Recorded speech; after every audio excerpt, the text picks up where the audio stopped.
হুম।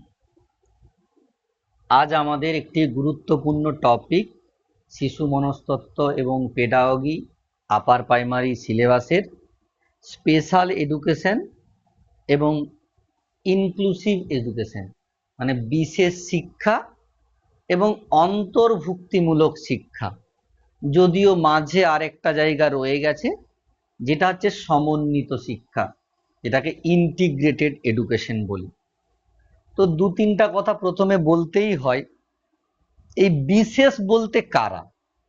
বিশেষ মানে বিশেষ চাহিদা সম্পন্ন, অর্থাৎ যে সমস্ত শিশুরা, যে সমস্ত বাচ্চারা, যে সমস্ত শিক্ষার্থীরা সাধারণ শিক্ষার্থীদের থেকে মানসিক হতে পারে, সামাজিক হতে পারে, দৈহিক হতে পারে, প্রাক্ষবিক হতে পারে, এই সমস্ত দিকে পিছিয়ে রয়েছে, তাদেরকেই আমরা বলবো কি বিশেষ শিশু বা বিশেষ চাহিদা সম্পন্ন শিশু। এই বিশেষ চাহিদা সম্পন্ন শিশুদের জন্য আমাদের খুব একটা শিক্ষা ব্যবস্থার প্রচলন ছিল না। তোমরা অনেকেই জানো, অনেকে হয়তো বাহুবলী সিনেমাটা দেখেওছো, যে রাজা তার হাতটা মানে একটু পঙ্গু টাইপের বলতে পারি, বা অক্ষম ছিল বলে সে কিন্তু রাজা হতে পারেনি। তার বদলে তার ওয়াইফ রাজ্য চালিয়েছিল, এবং পরবর্তীকালে তোমরা বিষয়টা জানো, আমি আর নতুন করে ডিসকাস করছি না। কিন্তু এটুকু বুঝতে পারছি যে দৈহিকভাবে সক্ষম নয়, যে মানসিকভাবে সক্ষম নয়, তাকে রাজা করা হতো না, তাকে সম্রাট করা হতো না। তো তেমনি যারা বিশেষভাবে সক্ষম, মানে ত্রুটি রয়েছে যাদের কিছু না কিছু, তাদের কিন্তু প্রথম দিকে শিক্ষার কোনো সুযোগ ছিল না। এরা দীর্ঘদিন চলে এসেছে মানব সমাজে। পরবর্তীকালে এই বিশেষভাবে চাহিদা সম্পন্ন শিশুদের শিক্ষার কথা ভাবা হয়। একদম প্রথমের দিকে স্পেনে প্রথম এই বিশেষ চাহিদা সম্পন্ন শিশুদের শিক্ষার কথা কিন্তু ভাবা হয় বা বলা হয়। 1555 সাল নাগাদ স্পেনে প্রথম যারা বধির, মানে কানে শুনতে পাই না, তাদের জন্য শিক্ষার একটু প্রচলন করা হয়। পরবর্তীকালে আরো বিভিন্ন রকম ভাবে 1620, 1644 এইরকম খ্রিস্টাব্দে ইংল্যান্ডে কিন্তু এই শিক্ষা ব্যবস্থার প্রচলন করা হয় যারা বধির বা বিশেষভাবে চাহিদা সম্পন্ন শিশু। ধীরে ধীরে ধীরে ধীরে আমাদের পুরো ইউরোপ ও পরবর্তীকালে অনেকটাই দেরিতে আমাদের ভারতবর্ষে কিন্তু এই বিশেষ চাহিদা সম্পন্ন শিশুদের শিক্ষার কথা ভাবা হয় অনেকটাই পরে। প্রায় 1885 সাল নাগাদ প্রথম, আমাদের তো তখন মুম্বাই ছিল না, বোম্বাই ছিল, বোম্বাইয়ে তখন এই শ্রবণ মানে যারা বধির তাদের জন্য কিন্তু শিক্ষার ব্যবস্থা করা হয়। তাহলে একদম প্রথমের দিকে স্পেনে ছিল, তার আগে বিশেষভাবে চাহিদা সম্পন্ন শিশুদের জন্য কোনোই শিক্ষা ছিল না। পরবর্তীকালে 1555 খ্রিস্টাব্দে স্পেনে শুরু করা হয়, তারপরে ইংল্যান্ড, ধীরে ধীরে ধীরে ধীরে জার্মানি এবং পুরো ইউরোপে এই শিক্ষা ব্যবস্থা ছড়িয়ে পড়ে। মানে কি, যারা বিশেষভাবে চাহিদা সম্পন্ন শিশু তাদের শিক্ষার কথা ভাবা হয়। পরবর্তীকালে অনেকটাই পরে ভারতবর্ষে এই বিশেষ শিশুদের কথা কিন্তু ভাবা হয় 1885 সালে মুম্বাইতে। পরবর্তীকালে আস্তে আস্তে আস্তে আস্তে বিভিন্ন জায়গায় কিন্তু সেই শিক্ষার প্রসার ঘটেছে, এবং স্বাধীনতার পর আমাদের ভারত সরকার এই শিক্ষা নিয়ে অনেক রকম নিয়ম কানুন এই সমস্ত এনেছে, যাতে এই শিশুরা তারা শিক্ষার আঙিনায় আসতে পারে। তো প্রথমেই আমরা জানবো এই বিশেষ শিক্ষা অ্যাকচুয়ালি কি। আমরা তো বিষয়টা সম্পর্কে একটু বুঝলাম যে যারা বিশেষভাবে চাহিদা সম্পন্ন শিশু তাদের শিক্ষার প্রচলন করাই হচ্ছে বা তাদেরকে শিক্ষা দেওয়াই হচ্ছে বিশেষ শিক্ষা। তো এইটা অ্যাকচুয়ালি কেমন বা একে আমরা কিভাবে সংজ্ঞায়িত করতে পারি। দেখো আমি প্রথমেই কথাটা বলেছিলাম যে যে সমস্ত শিশুরা শারীরিক হোক, মানসিক, সামাজিক হোক বা পাক্ষবিক দিক থেকে বিশেষভাবে চাহিদা সম্পন্ন বা অন্য শিশুর থেকে আলাদা, তাদের চাহিদাটাকে পূরণ করার জন্য কিন্তু এই শিক্ষা ব্যবস্থা বা যে শিক্ষা ব্যবস্থার প্রচলন করা হয় সেটাই হচ্ছে বিশেষ শিক্ষা। দেখো স্যামুয়েল যে ক্রিক বলে একজন লোক, একে বিশেষ শিক্ষার জনকও বলা হয়। ঠিক আছে, স্যামুয়েল এই ক্রিক বিশেষ শিক্ষার জনক বলা হয়। ইনি কিন্তু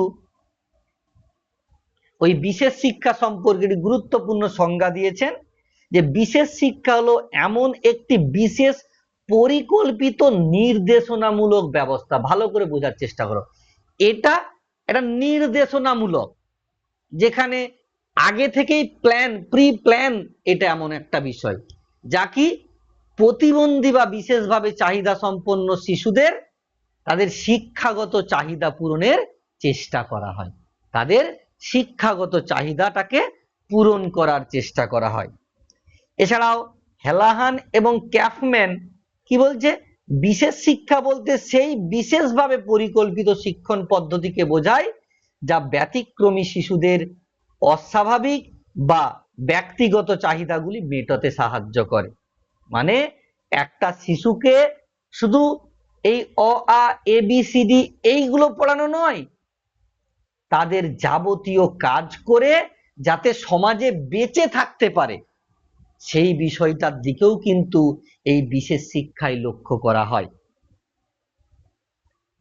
ইউনেস্কো একটা সংজ্ঞা দিয়েছে, খুব গুরুত্বপূর্ণ সংজ্ঞা, এক ধরনের উন্নততর শিক্ষামূলক হস্তক্ষেপ, মানে যেখানে প্রতিবন্ধী বা বিশেষ চাহিদা সম্পন্ন শিশুদেরকে পড়াশোনার সুযোগই ছিল না, সেই জায়গা থেকে একটা শিক্ষামূলক হস্তক্ষেপ করা হচ্ছে কি, যেখানে তাদেরকে সাহায্য করা হবে যার দ্বারা তারা তাদের শারীরিক, মানসিক এবং বৌদ্ধিক যে প্রতিবন্ধকতা আছে তাকে যেমন কাটিয়ে উঠতে পারে এবং তাদের শিক্ষাগত এবং বিকাশগত যে চাহিদা সেগুলোকে যেন তারা পূরণ করতে পারে।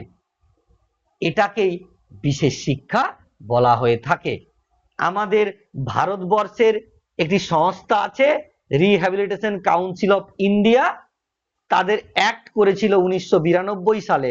সেখানে তারা একটা কথা বলছে, দেখো যে বিশেষ শিক্ষা, একটু আগেই বললাম আমি, কোনো অ আ হ্রস্ব ই দীর্ঘ ই বা এবিসিডি এইটা পড়ানো নয়, শুধু এইটি পড়াবো তা কিন্তু নয়, তাদের সামগ্রিক একটা পুনর্বাসনের প্রক্রিয়া, তারা কিছু স্কিলকে অ্যাকুয়ার করে, স্কিলকে কিছু গ্রহণ করে, যার দ্বারা তারা কিছু বৃত্তিমূলক কাজ শেখে এবং নিজেকে স্বনির্ভর করতে পারে।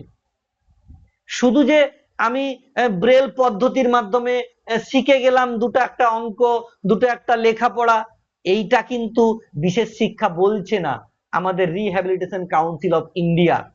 সেখানে কি বলছে, তাদেরকে এমন কিছু দক্ষতামূলক কাজ শেখানো যেখান থেকে তারা স্বনির্ভর হওয়ার একটা সুযোগ পায়, সেই রকম শিক্ষা প্রদান করাকেই আমাদের ভারতবর্ষের রিহ্যাবিলিটেশন কাউন্সিল অফ ইন্ডিয়া বিশেষ শিক্ষা বলে চিহ্নিত করেছেন বা করেছে।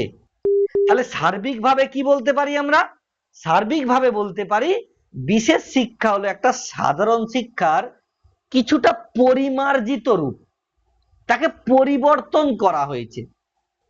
দিয়ে কি করা হয়েছে, যে সমস্ত শিক্ষার্থীরা তাদের অক্ষমতাকে, সেগুলোকে খুব একটা বুঝতে পারছে না, সেগুলোকে নিয়ে তারা অনেক বাধা বিপত্তির মধ্যে পড়ে যাচ্ছে, তাদেরকে উপযুক্তভাবে বৈজ্ঞানিক কৌশল প্রদানের মাধ্যমে সমাজে মর্যাদা দেওয়া এবং পাশাপাশি তাদের জীবনযাপনকে স্বনির্ভর করা। মানে একটা আমার একটা দাদা সম্পর্কে ছিল, মানে পরিচিত সাহেব দা বলে, তো উনি এখন প্রাইমারি স্কুলের টিচার হয়ে গেছেন, এই রিসেন্ট যে প্রাইমারিটা হয়েছে। তো দেখতাম এতটাই সুন্দরভাবে শিখেছে মানুষটা। আমার গলা যখনই আমি এক জায়গাতে যেতাম, বন্ধু বান্ধবরা বিভিন্ন আসতো, তাদের সঙ্গে বিভিন্ন বিষয় সম্পর্কে, সেটা রাজনীতি হোক, সেটা শিক্ষা হোক, সেটা আরো অন্যান্য বিষয় হোক, সমাজ সংস্কৃতি, সব নিয়েই কথাবার্তা হতো। তো সেখানে হয়তো আমি কথা বলছি, আমার কথাটা শুনেই সে বলতো, কিরে সেরাফত এসেছিস? সে আমার কথাটা শুনেই সবকিছুই চিনে গেছে। সে আমাকে দেখেইনি, কারণ সে তো টোটালি পুরো অন্ধ, কোনো কিছুই দেখতে পায় না। সে বলছে, তোর ফোন নাম্বারটা আমাকে একবার দে তোরে। আমি বলি, আমি কি টাইপ করে দেবো? বলছে, না না তুই বল, আমি নিজে নিজে করে নিচ্ছি। তো আমি যখন বললাম যে 7, সে কিন্তু ওই ঘর গুনতি গুনতি 7 টিপলো, কিন্তু খুব একটা আসতেও নয়, মোটামুটি আমরা যে স্পিডে করি তার থেকে ওই 30% স্পিডে করতে পারছে, মানে 3/1 স্পিডে করতে পারছে। তাহলে তাকে অন্যের প্রতি আর নির্ভর করতে হচ্ছে না জীবনযাপনের জন্য। তাকে অন্যের প্রতি আর ভাবতে হচ্ছে না যে আমি ঘরে আছি, আমি বাথরুম যাব, আমাকে আমার মাকে বা বাবাকে নিয়ে যেতে হবে। সে কিন্তু এমন ভাবেই শিখেছে, পায়ের স্টেপ মেপে হোক বা আরো অন্যান্য, আমরা তো এই বিষয়গুলো সম্পর্কে বলতে পারবো না, তাদের ভগবান বা আল্লাহ কিছু একটা গুণ দিয়েছে, তারা সেই দিক থেকে অনেকটা এগিয়ে আমাদের থেকে। তো তারা সুন্দরভাবে চলে যায়। এই আমাদের মেদিনীপুরের কাছে ভালতলার দিকে একটা স্কুলে চাকরিও করছেন উনি। তো এই যে তারা একটা মানুষ, তাদেরও সমাজে মর্যাদা আছে, তাদেরও সামাজিক মর্যাদা আছে, এবং তারা স্বনির্ভর হতে পারবে, এই সুযোগটা দেওয়া, সেটাই হচ্ছে বিশেষ শিক্ষা। তাদেরকে এমন ভাবেই শিক্ষা দেওয়া, এমন ভাবেই প্রশিক্ষণ দেওয়া, যাতে তারা তাদের সামাজিক মর্যাদা ফিরে পায়, তাদেরকে অবজ্ঞার চোখে না দেখে, এবং পাশাপাশি তারা যেন তাদের জীবনযাপনে স্বনির্ভর হয়, তাকেই আমরা বলবো বিশেষ শিক্ষা। নিশ্চয়ই আশা রাখবো বুঝেছি আমরা। এরপরে বিশেষ শিক্ষার কি কি বৈশিষ্ট্য থাকতে পারে, মানে আমরা যে বিশেষ শিক্ষা সম্পর্কে জানলাম বা বুঝলাম, এর কি কি দিকগুলো থাকতে পারে। তাহলে এই বিশেষ শিক্ষা কি করছে? একটি পরিকল্পিত এবং সুসংগঠিত শিক্ষা ব্যবস্থা। বিশেষভাবে চাহিদা সম্পন্ন শিশু যারা, তাদের যে শারীরিক অক্ষমতা, মানসিক অক্ষমতা, প্রাক্ষবিক এবং শিক্ষণগত যে অক্ষমতা আছে, সেগুলোর থেকে তাদেরকে ওভারকাম করার যে ব্যবস্থা। তাহলে কি কি হয়ে থাকে এই শিক্ষা ব্যবস্থায়? ব্যক্তি ভিত্তিক শিক্ষাদান খুব ইম্পর্টেন্ট। এই বিশেষ শিক্ষায় কোনো একটি বিশেষ চাহিদা সম্পন্ন শিশু কোন পর্যায়ে রয়েছে, সে তার দক্ষতার কোন স্তরে রয়েছে, সেই স্তরের জন্য বা অক্ষমতার মাত্রা অনুযায়ী কিন্তু তার আলাদা আলাদা শিক্ষার ব্যবস্থা করায়। সব চাইতে ইন্টারেস্টিং, আমি যখন গিয়েছিলাম ময়নাতে, মেবি একটা আছে পূর্ব মেদিনীপুরে, যাদের ঘর তোমরা জানো, ময়নাতে এরকম একটা স্পেশাল এডুকেশন যে স্কুল রয়েছে, সেখানে 1-2 জন ছাত্রের প্রতি একজন একজন করে পার্সোনাল স্যার। তাহলে ওই বাচ্চা তার কোন অক্ষমতার মাত্রায় রয়েছে, এবং সেই অক্ষমতার মাত্রা থেকে ওভারকাম করতে গেলে তার পিছনে কি কি পরিমাণ লেবার দিতে হবে, এগুলো কিন্তু বিশেষ শিক্ষায় করায়। মানে কি, শিশুটি যতটা পরিমাণ অক্ষম, তার সমস্যার পরিমাণ যতটা, সেই অনুযায়ী প্রত্যেকটা শিশুকে আলাদা আলাদাভাবে শেখানো হয়। আর কি,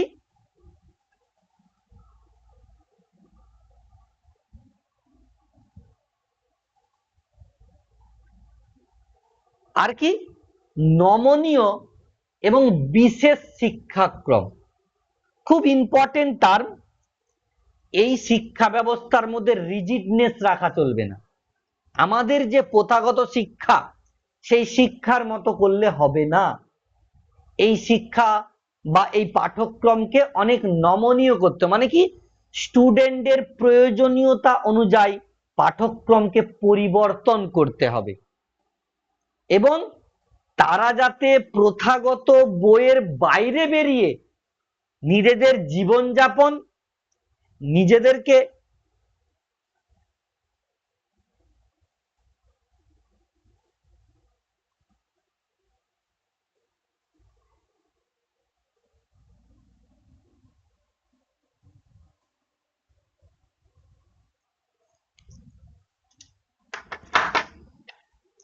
নিজেদের জীবনযাপন, একটু নেটওয়ার্ক ডিস্টার্ব হয়ে গেছিল, এবং নিজেদেরকে আমাদের সমাজে প্রতিষ্ঠা করা, পাশাপাশি আত্মরক্ষাও যাতে করতে পারে, সেই বিষয়ে কিন্তু বা সেই রকম ভাবে তাদের জন্য স্পেশালাইজড পাঠ্যক্রম তৈরি করা হয়ে থাকে, যাতে তারা তাদের মতো ভাবে প্রশিক্ষণ পেয়ে থাকে।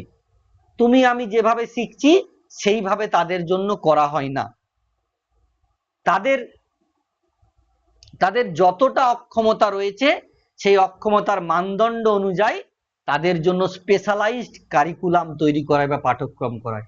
আর কি, বিশেষভাবে প্রশিক্ষণ প্রাপ্ত শিক্ষক। এই শিক্ষা ব্যবস্থায় আমি যখন গিয়েছিলাম, প্রত্যেকটা আলাদা আলাদা কিন্তু মানুষ রয়েছে এখানে, মানে যারা শেখাবে তারা বিশেষ শিক্ষা নিয়েছে। এবং আমি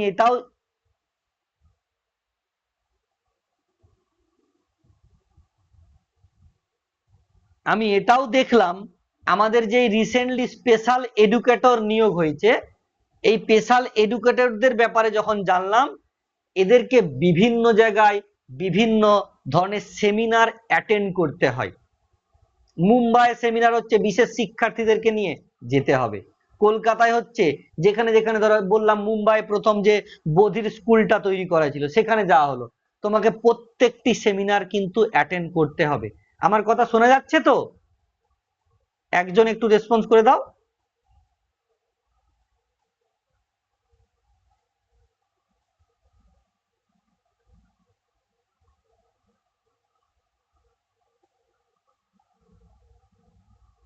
কেউ একজন একটু রেসপন্স করে দাও, আমার কথা শোনা যাচ্ছে তো?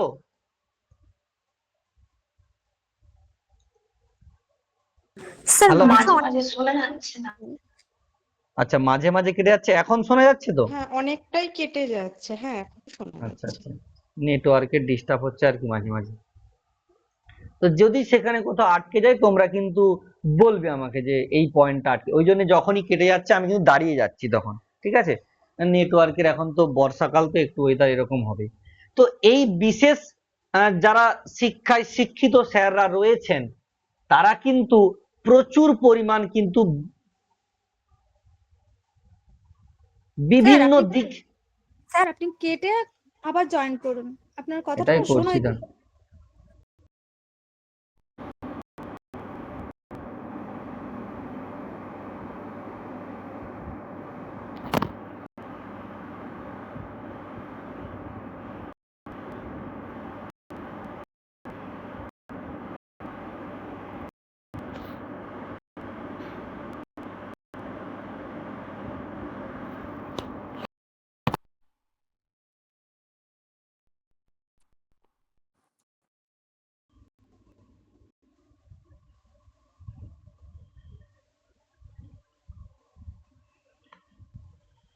এখন শোনা যাচ্ছে?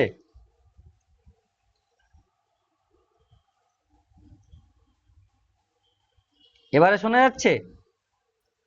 হ্যাঁ এখন তো শোনা যাচ্ছে আপনি। আচ্ছা, তো এই যে যারা শিক্ষক রয়েছেন তারা কিন্তু বিশেষ প্রশিক্ষণ প্রাপ্ত।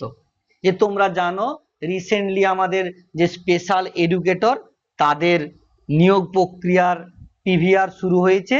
তো তাদের বিষয়ে আমি খোঁজ খবর নিয়ে জানলাম যে তাদেরকে বিভিন্ন সময় যত স্পেশাল স্কুল রয়েছে সেই সমস্ত জায়গায় যখন সেমিনার হয় তাদের কিন্তু যেতে হয়।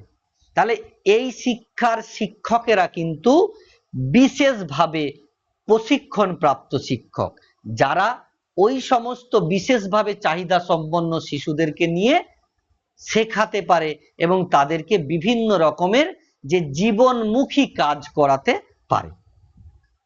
পরের দেখো, এই শিক্ষার বিভিন্ন উপকরণ, তোমরা বিএড বা ডিএলএড যখন করেছো জানো টিএলএম মানে কি, টিচিং লার্নিং যে মেটেরিয়ালস।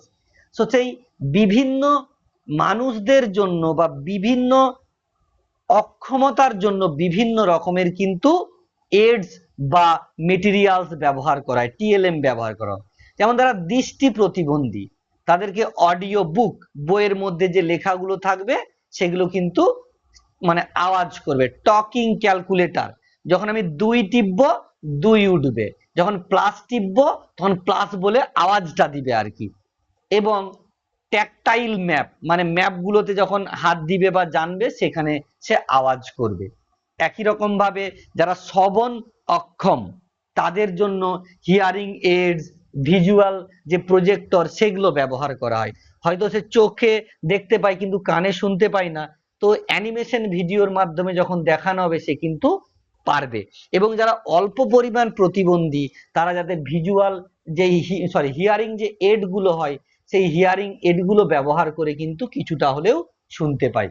তোমরা অনেকেই দেখেছো অনেক বৃদ্ধ হোক বা মাঝারি বয়স্ক হোক কানে কিন্তু একটা এরকম হিয়ারিং এড থাকে, এটা অল্প সাউন্ডটাকে অনেক জোরে কানে বাজায়, ঠিক আছে। এছাড়াও রয়েছে যারা শিখনে অক্ষম তাদের জন্য বিভিন্ন ধরনের 3D মডেল, ফ্ল্যাশ কার্ড বলো, মাল্টি সেন্সরি যে উপকরণ, বিভিন্ন রকমের জিনিসপত্র কিন্তু ব্যবহার করা হয়।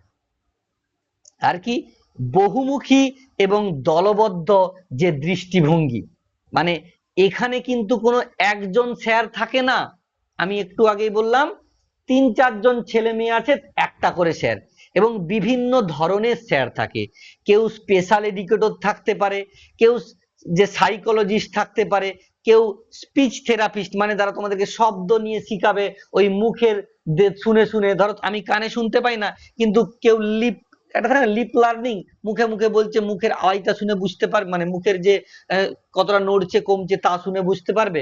এবং ফিজিওথেরাপিস্ট, চিকিৎসক এবং বিভিন্ন ধরনের অভিভাবকেরাও কিন্তু আসে এই স্কুলে, আমি ময়নাতে গিয়ে কিন্তু দেখেছি। আর কি বাধামুক্ত পরিবেশ এবং পরিকাঠামো, এই যে শিক্ষার ব্যবস্থার যে বিদ্যালয় সেটা কিন্তু পরিকাঠামোটা এবং পরিবেশ কিন্তু অনেকটাই বাধামুক্ত, শিশুরা কিন্তু স্বাধীন চলাফেরা করতে পারে। যেমন আমরা, আমাদেরকে বলছিলেন যে না স্যার আপনারা যাবেন না, ওরা এখন কি বলতে কি করে দিবে, আমরা কিন্তু 2-4 জন ছেলেদের সাথে মেয়েদের সাথে কথা বলছিলাম যে তারা কি ধরনের প্রবলেম ফেস করছে বা তারা কি শিখতে পারছে, যারা একটু হয়তো কথা বলতে পারছে অনেকেই কিন্তু আমাদেরকে অনেক সুন্দর সুন্দর উত্তরও দিয়েছিল তারা, আমরাও আমাদের সাধ্যমতো তাদেরকে গিফট বা খাবার ফাবার এগুলো দিয়ে এসেছিলাম। তো এই যে তাদের স্বাধীনভাবে চলাফেরা, যে ক্লাস করতে হবে এমন নয়, তার ভালো লাগছে না ক্লাস আসার দরকার নেই, এখন সে এখন ঘুরবে, বা সুন্দর করে বাগান এত সুন্দর করে করা দিয়ে আছে, মানে যথেষ্ট সুন্দর একটা পরিবেশ। যা বিদ্যালয়ে হুইল চেয়ার চলানোর যে র্যাম্প ব্যবস্থা থাকতে পারে, দরজাটা অনেক চওড়া হবে, ঠিক আছে। বিশেষ হাতল, যারা হয়তো হয়তো পায়ে প্রতিবন্ধী, ঠিক আছে, মানে হাতে পায়ে প্রতিবন্ধী তাদের জন্য কিন্তু সুন্দর হুইল চেয়ারের শৌচাগার রয়েছে। এছাড়াও বিভিন্ন রকম যে আঘাত থেকে তারা এড়োতে পারে প্রত্যেক জায়গায় প্লাস্টিক জিনিসগুলো কিন্তু দেওয়া আছে যাতে তাদের ক্ষতিগ্রস্ত না হয়, অর্থাৎ তাদের মতো করে বিদ্যালয়টা তৈরি করা হয়েছে। আর কি বৃত্তিমূলক প্রশিক্ষণ এবং স্বনির্ভরতার উপর জোর দেওয়া হয়েছে। আমি প্রথমের দিকেই বলেছি যে এখানে শিশুদের খালি অ আ হ্রস্বই দীর্ঘই বা এবিসিডি পড়ানো হয় না, যাতে তারা এখান থেকে কিছুটা শিখে গিয়ে তাদের যে সামাজিক জীবন, তাদের যে বাস্তব জীবন সেখানে যেন তারা কিছু করে খেতে পারে, তারা অন্যের উপর নির্ভর না হয়ে স্বনির্ভর হতে পারে। কিছু হস্তশিল্পের কাজ শেখানো হয়, ছোটখাটো বিভিন্ন জিনিসপত্র বানানো, যাতে তারা এক কথায় তাদেরকে ভোকেশনাল ট্রেনিং এর মাধ্যমে স্বনির্ভর করে তোলা হয় এই শিক্ষণ ব্যবস্থায়। এই বিশেষ শিক্ষার বৈশিষ্ট্য গেল আগের গুলো, এবারে আসবো কি আমরা এই বিশেষ শিক্ষার কি কি সুবিধা রয়েছে, এই বিশেষ শিক্ষার কি কি সুবিধা রয়েছে সেইগুলো আমরা একটু জানবো। এই বিশেষ শিক্ষার সুবিধাগুলোর মধ্যে প্রথমেই দেখো আছে যে ব্যক্তিগত চাহিদার যথাযথ পূরণ। আমি বলেছিলাম কি যে এখানে প্রত্যেকটি শিশুকে তার যে অক্ষমতার যে মাত্রা সেই মাত্রা অনুযায়ী শিক্ষা দেওয়া হয়, যার জন্য তারা কিন্তু তাদের যে বিশেষ চাহিদা পূরণ করতে পারে।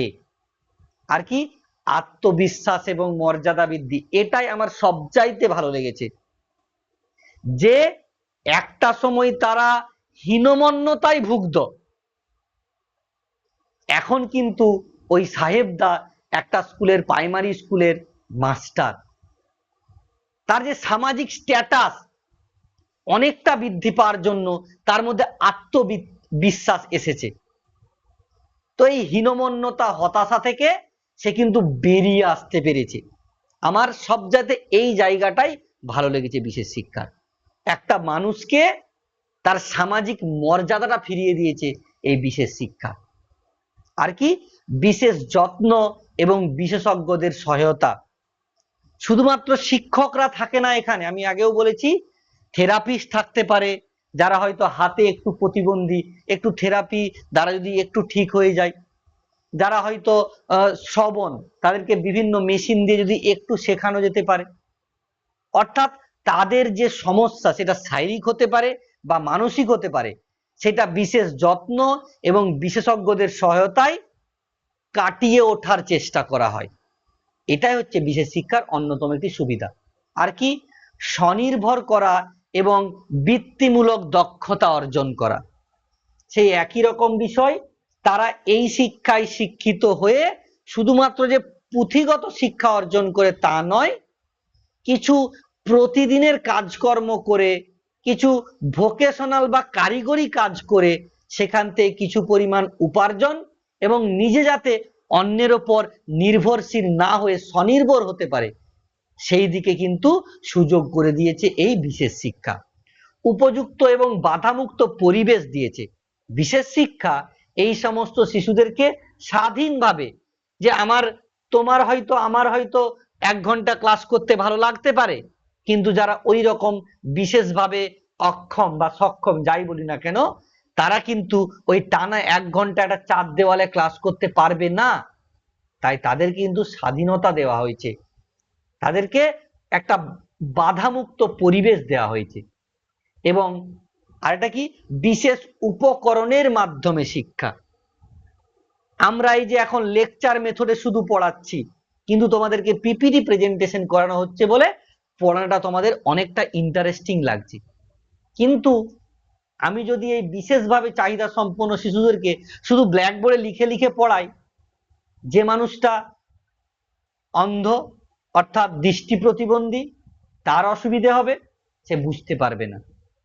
তো তখন আমাকে ওই যে বিভিন্ন ধরনের হিয়ারিং এড অথবা ভিজুয়াল কিছু জিনিস, যেগুলো অন্যরা দেখতেও পাবে, যে অন্ধ সে শুনতেও পারবে না, অডিও ভিজুয়াল যদি ব্যবহার করি, তাহলে এই প্রযুক্তিবিদ্যাগুলো, এই বিশেষ উপকরণগুলো, ব্রেইল তোমরা অনেকই দেখেছো, দেখবে সেই একটা স্টিলের পাতের উপরে বিন্দু বিন্দু করে উঠে উঠে থাকবে, সেগুলোতে হাত দিয়ে তারা কিন্তু খুব বুঝতে পারে।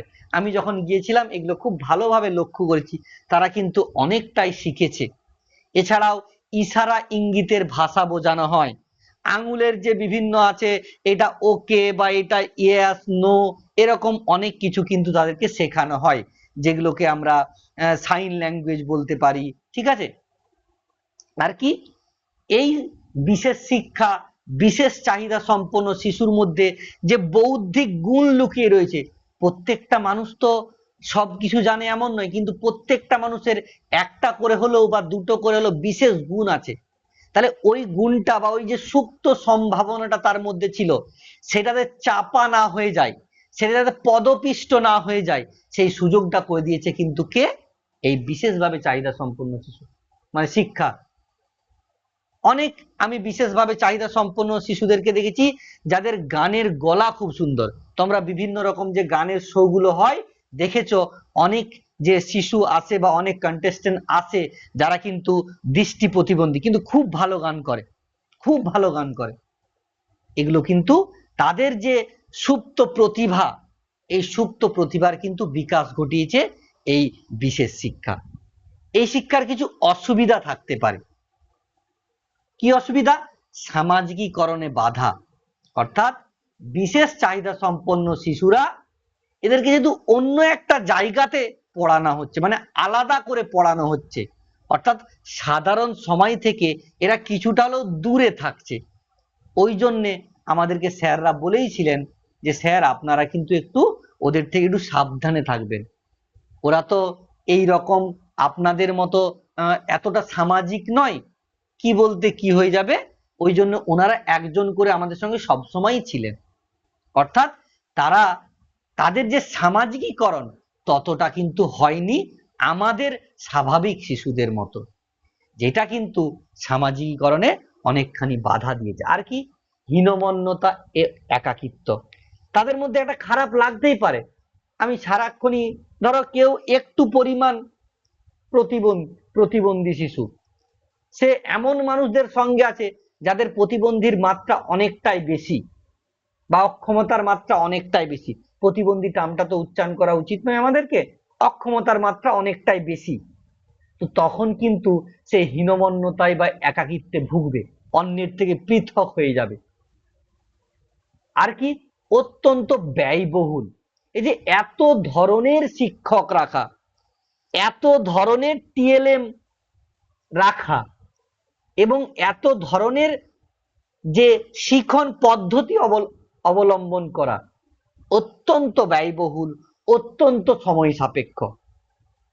তো যারা একদম নিম্নবিত্ত পরিবারের বা সাধারণ পরিবারের, তাদের পক্ষে কিন্তু এগুলো পড়ানো বা অনেকটা সম্ভবপর হয় না।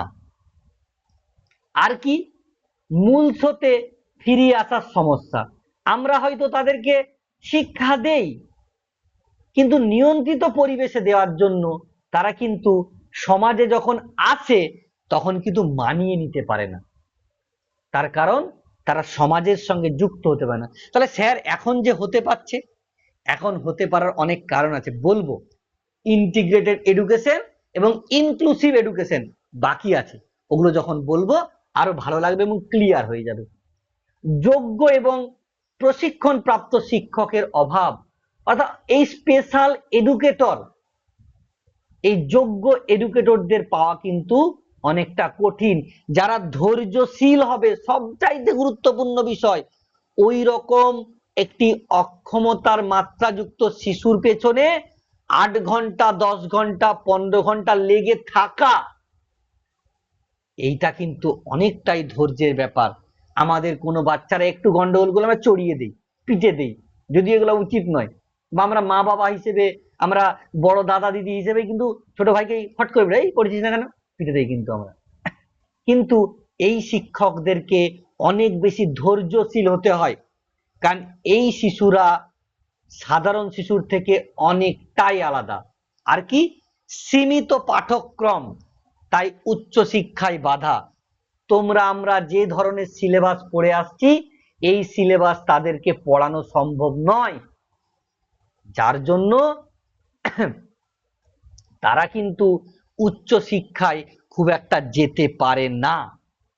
তোমরা অনেকেই শ্রীকান্তের সিনেমাটা দেখেছো, শ্রীকান্ত বল্লা বলে একজন লোক, এই যে এখন রাজকুমার রাও বের করছে, এই কয়েকদিন আগে বেরিয়েছে সিনেমাটা, সেখানে দেখেইছো যে যারা দৃষ্টি প্রতিবন্ধী হবে তারা কিন্তু কোনো এমআইটি তে ভর্তি হতে পারবে না, কোনো এমআইটি তে তারা পড়াশুনো করতে পারবে না, এগুলো কিন্তু তোমরা দেখেছো। আর কি অতিরিক্ত সুরক্ষা প্রদান, এই শিশুদেরকে কিন্তু প্রচুর পরিমাণ সুরক্ষা দেওয়া হয়, এই সুরক্ষা দেওয়াটা অনেকটা সম্ভবপর হয় না, প্রচুর নজরদারি রাখতে হয় এদের জন্য। আর কি সামাজিক দৃষ্টিভঙ্গির অপরিবর্তনীয়তা, মানে আমরা চাইলেও ওই শিশুর কাছে যেতে পারছি না, আমাদের এটা অক্ষমতা, আমরা ওই শিশুকে দূরে সরিয়ে দেই। আজ তোমার পাশে যদি একটি এরকম প্রতিবন্ধী শিশু বসে, তোমার মধ্যে একটা অন্যরকম ভাবনা আসে, এটা আসা উচিত নয়, কোন শিশুর পক্ষে আসা উচিত নয়। সে ওই রকম প্রতিবন্ধকতা নিয়েও তোমার সাথে পড়তে এসেছে, মানে তার মনোবলটা অনেক স্ট্রং করতে হয়েছে, তোমার কখনোই কোনো উচিত হবে না এমন কাজ করেই মনোবলটা ওর ভেঙে দেওয়া। তাই আমাদের এই সমাজ, তাদের যে দৃষ্টিভঙ্গি, তাদের কিন্তু অনেকটাই পিছিয়ে দিচ্ছে, তাদেরকে অনেকটাই পিছিয়ে দেওয়ার চেষ্টা করছে। এরপরে আমরা সমন্বিত এডুকেশনে আসবো। ঠিক আছে, এখান পর্যন্ত